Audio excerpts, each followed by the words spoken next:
Okay. So, Reno Priest. Breaks Darkness is terrible. Other than that, the deck looks pretty straightforward and decent. So it's just like an Inspire and a Zoth Priest, basically.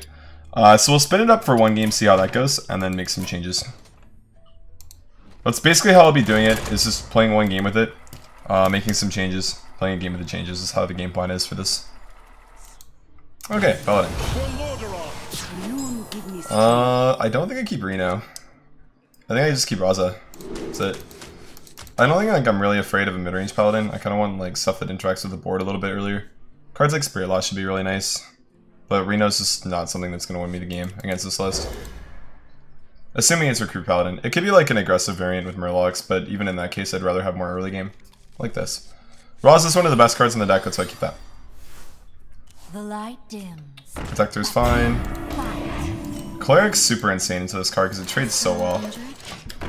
1/3s into 1/1s are really good. Who would have thought?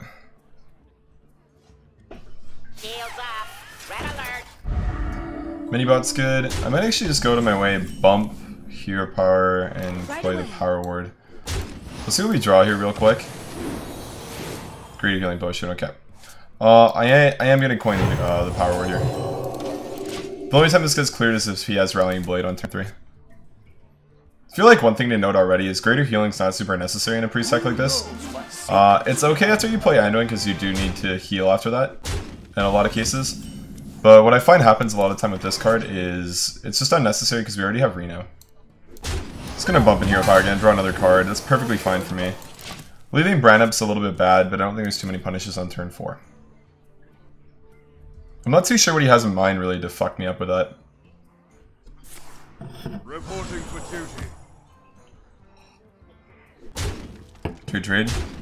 I think we just take the clear. We can go Thalamus, Spirit Lash, trade the Cleric in, and then have not a naked board, but say his turn 5 plays like Belcher, for example, which is most likely what he'll play.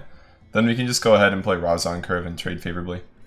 Right away. So I'm just gonna bump, not draw at all, play Thalamus and Lash. Gonna draw a card too, which is pretty nice. Still is pretty good. Also, one of the reasons why I don't really give a shit about using Spirit Lash, even though it's not that great, is that we have Excavated Evil and Dragonfire in hand. So we got a fuck ton of AoE already. It's kind of unnecessary to just like hold on to it. You just clear like that. Reporting for duty. Yeah, so turns like that happen sometimes, so it's really good for us. One of the things is letting them have a minion on turn 6 isn't that good because they have Steed, Tarim. Basically cards that just synergize. Their 6 cost cards basically just synergize with them having anything on board. Your power is fine. Okay, Segadon's cool. That would have been funny if you went Bran into Segadon. Okay. So clearly that's a pretty easy first game. Right away we're just going to go into the draft of the deck and change some things up here. Because there's a couple cards that I think are just a little bit suboptimal and could be changed to help us out a little bit more in a lot of cases. So one, Greater Healing Potion, not good enough. Something like Potion of Manus would be really, really good in a lot of scenarios like that game. It's basically tech against aggro that actually does something and it can help you influence the board. Wins the games against decks like Aggro Druid, Pirate Warrior as well. It's okay against Pirate Warrior. It's basically for Druids, it's really good against them. And Paladins, it's really good against as well. Other cards that just don't seem like they're good enough. Embrace Darkness to me is definitely not good enough, ever. You could basically put anything in the deck and it would be better. Like, you could put a Firefly in the list and it would be stronger than that.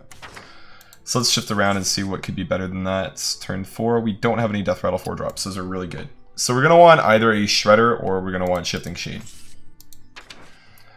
The decision between that is Shifting Shade's better against slow decks and Shredder's better against fast ones, simply because you get the value with the card against slow decks. You get to see like a Freeze Mage's Ice Block, and against Shredder you get to play on board harder. Yeah, seems like a deck that kind of wants to have a little bit more value. I mean, we got a lot with the Coda Rider, the Confessor already. I kind of want to put Shifting Shade in just because I think the card's more fun. I'm pretty sure that Shredder's just better though, so I'm going to put that in. Because we shouldn't really struggle against slow decks. We have Entomb to seal our big boys. Yeah, we got N'Zoth, we have Kazakis, and Confessor, and Coda Rider to not run out of value. So I think the game plan here is just going to be put Shredder in so we can play a little bit faster on board against Pass X as well, because the 2-drop is relevant in a lot of scenarios there. Is there anything else that seems out of place? Good thing about Stonehill, obviously the cards that jump to mind that just aren't really that great are the Inspire cards, but that's the point of the deck, right? Have a little bit more value than your average Reno Priest would, just with cards like Confessor, Coda Rider, Nexus Champion, Stabilize against aggro, Tournament Medics, so I think we don't take those cards out, they can stay. The rest of the deck looks fine to me though. Yeah, everything looks good. I think Curator is better than Stonehill, so it should be good. Okay, let's queue it up for game 2.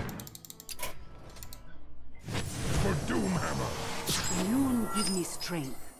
There's an opening hand you want in general when you're playing this deck. It's one with Raza and Kazakus in it. Take the Cleric as well. A card that definitely could be considered is Crystalline Oracle as well. Just the 1-mana 1/1. Strong Death Battle. It's kind of the same thing with the Shredder versus Shifting Shade though. Zombie Chow is probably just a little bit more better consistently. Is someone injured?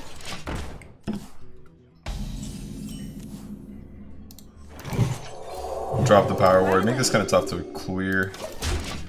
I don't think he's playing aggro or mid-range, he's probably Control Shaman. It's very often they pass on turn 1 on the coin. We'll see though, I mean maybe just like plays Golem. Nope. That could be a misplay, to be honest. I don't really like the totem there just because it gives me draw no matter what. That's the thing that I really don't like about him pressing the button there, is if he's not clearing my Cleric, it's just bad because now I get to do something on turn 3. Right away. So personally, I think that's a pretty big misplay from my opponent. He just gave me a free card effectively. Like imagine a scenario where he plays, where he gets Healing Totem as well, right? We just bump into the Healing Totem, and then we pass, right? We can also use 3 mana to develop minions, and we still get a free card. Mana Tide, so it may be the case that he's playing like an Evolve or a mid-range Shaman now. He's probably not playing anything super slow with that pickup. He's gonna play Death Lord and bump there. Yeah, I'm gonna bump there. In the case that he totems again against Healing Totem, I get to draw a card, which is really good. Should just be happy. Melee Shaman, yep, very well could be. Very well could be. Okay, it looks like it's just a mid-range Shaman. Stonehill's actually not that bad in Shaman because you can get Thing from Belows and Alec here relatively consistently. Same with like Earth Elemental, just the class cards are good. Your taunts in general are nice. Evolve's fine. Actually not really a big deal at all. Mana Tide's kind of annoying, but I mean, it is what it is. Just gonna Slam Raza here, it's a pretty easy turn. Let's bump trade. No reason to bump the Keep Penguin in. We kind of want Snow Flipper to live. 1, because he's extremely cute. And 2, because he's extremely cute. I love this card. It's actually great. Lightning Trade's fine. It's not a big deal. Let me clear this. So he definitely is playing a mid-range Shaman list. The question is, how high is his top end? You can build these mid-Shaman lists a lot of different ways. Some people opt to go for a more greedy package with cards like Spirit Echo, right? Just a higher top end for the Jade cards. Whereas some people prefer to go for like a faster package to try to beat aggro decks up consistently. I'm just gonna Talon Priest the Mana Tide. Bump there. And Hero Power here. Yeah. So we're just gonna get Cabal Talon Priest value here. One of the scenarios where the card's pretty cool is we can seal Mana Tide. I don't think we should really worry about drawing too much, even though a hand is really clunky. We should be okay, and he will likely just play like a Volcano or a Lightning Storm here to clear it. So we should be good.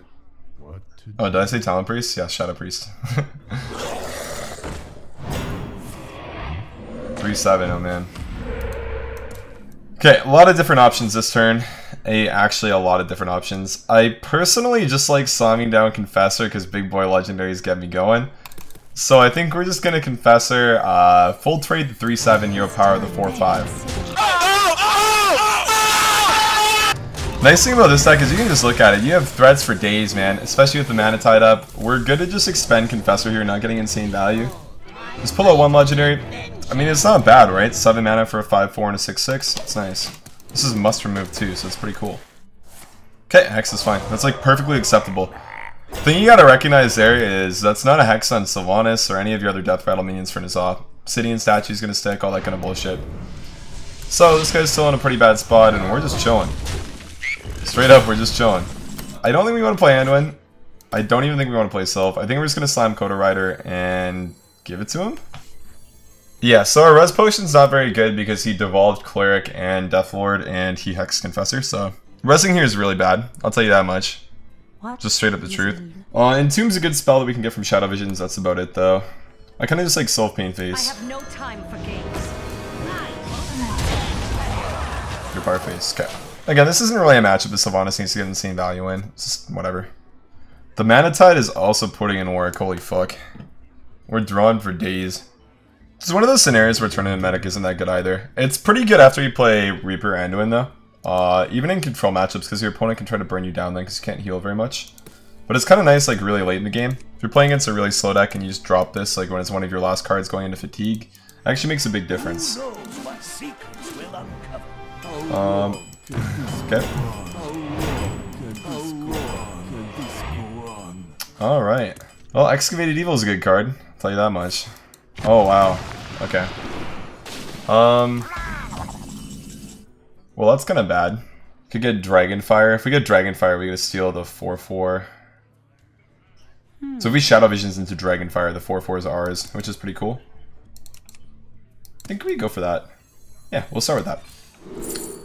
Okay, Light Bomb's a play. I don't think that's what we want to make. So Spear Lash plus Evil is good. Yeah, let's go for that. Okay. So we Excavate Evil, and then we play Spirit Lash, we heal a bunch, not that it's relevant. Clear the board, go face for 11. Let none survive. The ordering there normally would matter, but it really doesn't in this case, just because, I mean, we're gonna win anyways, right? Like, we don't need to heal. Oh yeah, I could have posted a Madness Bomb Squad, you're right. To assert dominance there, definitely. Okay, so we have 5 damage already next turn just with Anduin, Hero Power, Potion of Madness, Hero Power. So even if he clears the board, we're still just 1 off. Assuming no other taunts. Okay, that should be game. Good stuff. I mean, we can just do it like this. So we Potion 2/7, trade the 5/3, and go face for 7. Good stuff. Good game. But yeah, there weren't too many improvements to the deck that we made, but there were 2 clear ones. Shadow Essence just isn't a very good card, or sorry, Embrace Darkness is not a very good card.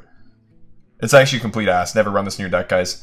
I thought this card was good yesterday when I was playing against a Zoolock. I got it randomly from Lyra, and you don't even get to attack with the minion the same turn that you steal it. It's just a much, much shittier mind control. Much, much shittier mind control. So you definitely don't want to be running that in your deck.